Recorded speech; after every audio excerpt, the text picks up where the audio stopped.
है, महिलाओं के बारे में ये बात करेंगी जिनकी पार्टी के अंदर सब महिला विरोधी बयान करके छोड़ते हैं, और ये विमेन बेटर को बात करती है, ये बात करेंगी कथुआ रेपिस्ट के पक्ष में इनकी प्रियंका वाड्रा जो है वो जाके रैली करती है, ये बात करेंगे। इनका उत्तर प्रदेश में यही हश्र था, 2019 में जमानत जब्त हुई, 2024 में चुनाव नहीं लड़ पाएंगे। अरे हम जब चुनाव लड़ेंगे हमारी पार्टी देगी, हम तो नॉर्मल से कार्यकर्ता हैं, पर आपके जैसे घमंडी नहीं है, आपके जैसे घमंडी नहीं है। 2019 के अंदर जमानत जब्त हो गई आपकी, 2024 के अंदर बोल देती हूं। इनका एक बुद्धिमान मंत्री है, उसका नाम है दिनेश प्रताप सिंह, यूपी में। वो करारी हार उनकी हुई राहुल गांधी के हाथों। आज उन्होंने प्रियंका गांधी को लेकर बेहद आपत्तिजनक शब्द कहे हैं, लेकिन मैं बिल्कुल भी अचंभित नहीं हूं, क्योंकि यही बीजेपी की असलियत है, यही उनका महिला विरोधी चेहरा है, यही उनका लीचड़पन है। कॉन्फिडेंस है तो अकेले लड़के देख लें, पता चल जाएगा जो हुआ था। पॉइंट नंबर 1, हरियाणा चुनाव के पहले क्या कहा जा रहा था, जरा इनके नैरेटिव आपके शो का सुनिए।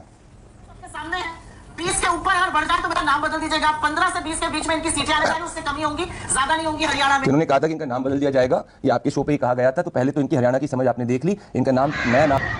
नमस्कार दोस्तों, आज हम लेकर आए हैं एक मजेदार डिबेट। आज की डिबेट में दोस्तों सुप्रिया सुनीत की जमकर कुटाई की गई। जैसा कि आपको पता है, सुप्रिया सुनीत एक बहुत ही घमंडी और बदतमीज प्रवक्ता हैं, तो आज उनको प्रदीप भंडारी द्वारा जमकर कूटा गया। तो दोस्तों आज की वीडियो बहुत ही मज़ेदार होने वाली है, कहीं मत जाइएगा।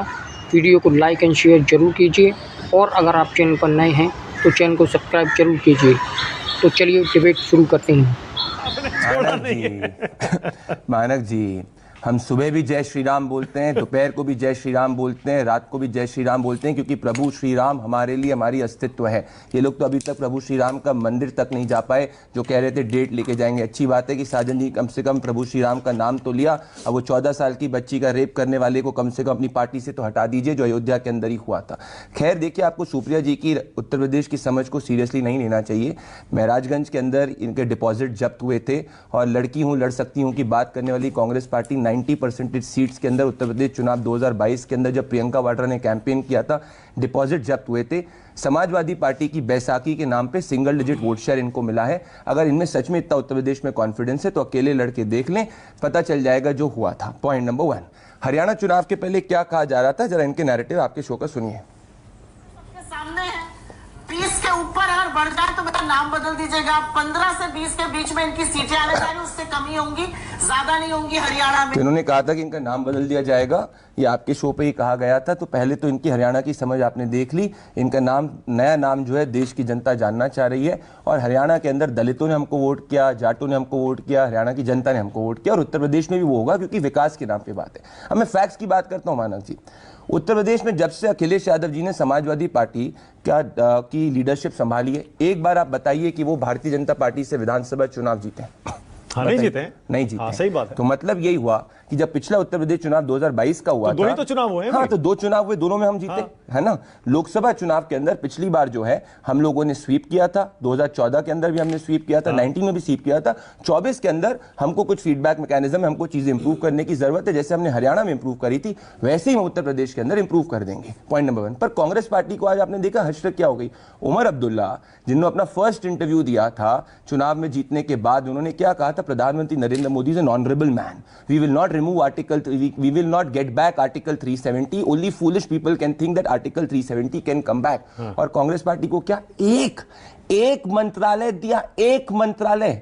यह है कांग्रेस पार्टी की आज अलायंस के अंदर हैसियत। क्या साजन जी किस तरीके से कह रहे हैं कि हमें महाराष्ट्र में सीट दे दो? कांग्रेस तो बाहर से सपोर्ट कर दिया ना, वो तो कांग्रेस पार्टी प्लांट कर रही मीडिया में कि भाई हम स्ट्रैटेजी के तहत कर रहे हैं, उनको दिया सिर्फ एक मंत्रालय, इसीलिए ये सच्ची बात है। डेप्यूटी चीफ मिनिस्टर भी उन्होंने अपनी पार्टी का बनाया। तो यह कांग्रेस का अलायंस के अंदर स्थिति है। मुझे बताइए, जैसे ही हरियाणा के नतीजे है, इनके उद्धव सिन्हा ने क्या कहा था, संजय राउत जी ने, कांग्रेस पार्टी को सीखना चाहिए। साजन जी आज आपके शो पे क्या कह रहे हैं कि अगर हमें महाराष्ट्र में कांग्रेस पार्टी सीट दे देगी तब हम सोचेंगे, तभी तो पहले 6 सीट्स डिक्लेयर करिए। तो देखिए, जो खुद बैसाखी पे हैं, जिनकी खुद जमानत जब्त हुई, हमको ना समझाए, हम कंटिन्यूअसली इंप्रूविंग पार्टी है। देश की मिल्कीपुर पर जवाब दीजिए। मिल्कीपुर पे कौन भाग रहा है मिल्कीपुर पर चुनाव से? अयोध्या की सीट आप हारे। प्रदीप सुनिए ना, देखिए फैक्ट है ये, अयोध्या की सीट आप इस बार हारे, और उसका इतना ऐसा संदेश गया पूरे देश में, श्री राम का मंदिर बनाने के बाद वहां की सीट बीजेपी हार गई। इसका मतलब आप समझिए कितना बड़ा होता है। और अगर वहीं की विधानसभा पर उपचुनाव नहीं हो रहा है, आप ही के कैंडिडेट हारे हुए उनकी एक याचिका की वजह से, तो सवाल तो उठेंगे। मानक जी, याचिका कब दाखिल हुई थी? 2022 के नतीजों के बाद। करेक्ट। तो 2024 के पहले याचिका दाखिल हुई थी।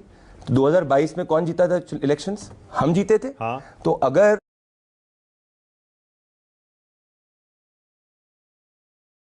ये याचिका तब दाखिल हुई जब हम चुनाव स्वीप करके दूसरी बार सरकार में आए, तो आप इसको कैसे अयोध्या से लिंक कर सकते हैं? तो अब तो वापस ले लेनी चाहिए थी। तो आपने पढ़ा नहीं आज के? उन्होंने खुद ने बोला है कि वो वापस लेंगे। उन्होंने कैसी बात कर रही है? पहले ही ले लेते। लोकसभा असेंबली इलेक्शन 2022 का हम जीते थे, उसके अंदर उस सीट के ऊपर उन्होंने कहा था, उन्होंने 2022 का जो चुनाव भारतीय जनता पार्टी जीती, जो दूसरी बार सरकार बनाई, उसमें एक सीट पे डाउट, उनको एक सीट पे इनको कंटेंशन था। ये 2022 के उस सीट के कंटेंशन के बाद में हो गए। तो भाई 2024 के लोकसभा नतीजों के पहले ये याचिका दाखिल हुई, तो आप प्रभु श्री राम के मंदिर से कैसे लिंक कर रहे हैं? मान लीजिए जो राहुल गांधी और अखिलेश यादव की तस्वीर आज आई है ना जम्मू कश्मीर से, हाँ, 2017 में आपके सीने पर छुरियां चल रही ना, क्योंकि यूपी वैसे ही आपका वीक लिंक हो गया, मानक जी, कमजोर कड़ी हो गई है मानक जी। अगर ये दोनों मिल गए बहुत अच्छी बात है, मैं तो चाहता हूँ मिले। 2017 में क्या हुआ था आपको याद है? जब प्रशांत किशोर जी इनके स्ट्रेटेजिस्ट थे, क्या कॉइन किया गया था? 17 नहीं है अब ये, अरे तो 24 है। 24 है, तभी तो हरियाणा के अंदर, मानक जी, तभी तो हरियाणा में तीसरी बार ऐतिहासिक रूप से प्रो इनकम्बेंसी सरकार हमने रिपीट करी है। 24 है, महाराष्ट्र में भी हम सरकार बनाएंगे, झारखंड में बनाएंगे। शुक्रिया आपका जवाब।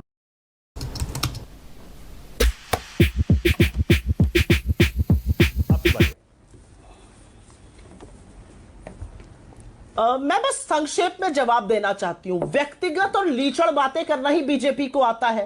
मुझे तो मेरी पार्टी ने टिकट दे दिया था। जिस दिन आपको सभासदी का टिकट मिल जाए उस दिन हम लोग बहस करेंगे, लेकिन क्योंकि बीजेपी अपना असली चाल चरित्र और चेहरा दिखाएगी तो मैं इसी प्रोग्राम पर बोल देती हूं। इनका एक बद्दिमाग मंत्री है, उसका नाम है दिनेश प्रताप सिंह। यूपी में वो करारी हार उनकी हुई राहुल गांधी के हाथों। आज उन्होंने प्रियंका गांधी को लेकर बेहद आपत्तिजनक शब्द कहे हैं, लेकिन मैं बिल्कुल भी अचंभित नहीं हूं, क्योंकि यही बीजेपी की असलियत है, यही उनका महिला विरोधी चेहरा है, यही उनका लीचड़पन है, जो यहां पर भी प्रवक्ता के मुंह से दिख रहा है। मैं भी व्यक्तिगत हो जाऊं तो बोलने लगूं आपकी कुटाई हो गई थी, आपको आपके साथी जर्नलिस्ट नहीं पीट दिया था क्योंकि आप नाच नाच कर क्या कर रहे थे सबको पता है। मैं व्यक्तिगत नहीं होंगी, मैं इसी पर पढ़ना चाहती हूं। और मैं एक शब्द जरूर बोलना चाहती हूं मानक जी। संजय निषाद जी ने 2024 की हार यूपी के बाद क्या कहा था? बुलडोजर की वजह से हार गए। राजभर जी जो इनके घटक दल, उन्होंने क्या कहा था? योगी मोदी ने हरा दिया। संजय मिश्रा ने क्या कहा था? अगर यही स्थिति रही तो हम हर चुनाव यूपी में हारेंगे। इनके एमएलए हैं। मैं एक चीज यहां पर आपकी जानकारी के लिए बता देती हूं। 403 लोगों की विधानसभा है उत्तर प्रदेश की, और उत्तर प्रदेश से आती हूं, डंके की चोट पर उत्तर प्रदेश के बारे में बात करती हूं। 403 लोगों की विधानसभा का जो मुख्यमंत्री है उसको 2 सीटों का प्रभारी बनाया है।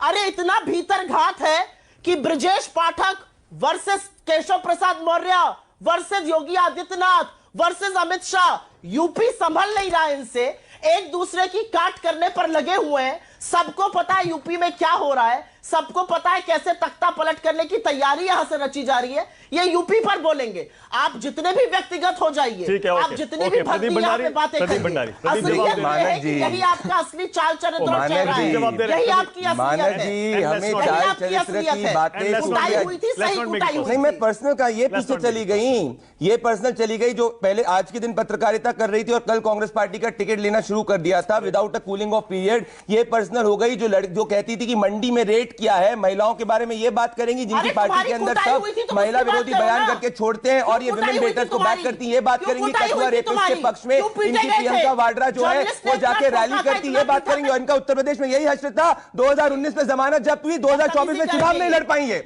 अरे हम जब चुनाव लड़ेंगे हमारी पार्टी देंगे, हम तो नॉर्मल से कार्य करता है, पर आपके जैसे घमंडी नहीं है, आपके जैसे घमंडी नहीं है। 2019 के अंदर जमानत जब्त हो गई आपकी, 2024 के अंदर 2024 में चुनाव नहीं लड़ पाई, चुनाव नहीं लड़ पाई। उत्तर प्रदेश में आप मत करिए, वोट शेयर पार्टी है, शुक्रिया जी आप, single digit vote share party, और खुद को सिर्फ आए थे सिर्फ 5% वोट। तो समझिए, थोड़ा सा जमीन पे आइए, महिलाओं की बात करिए, कठुआ रेपिस्टों को मत बात करिए। समझिए आप, समझिए आप, लीचड़गिरी मत करो। अरे वो आपके संस्कार है सुप्रिया जी, में मेरे नहीं है, पर सच्चे तो बता दीजिए।